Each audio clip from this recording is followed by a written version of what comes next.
ito rin yung sa mga pagkiki-delivery rider,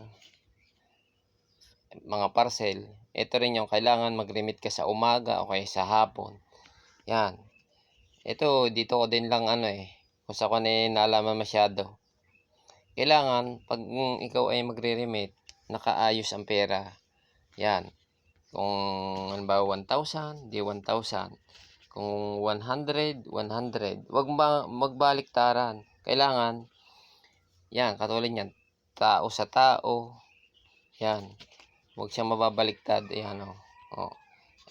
Nag-ano lang ako dito. Nakapila ako. Ngayon, sabi nung sa na nagre-remit ako, sabi niya tao sa tao. Ngayon, hinahanap ko. Kasi bihira naman ako tumingin sa Kasi yung kalimitan yung asawa ko nagsasalansan nito pag i-remit ko.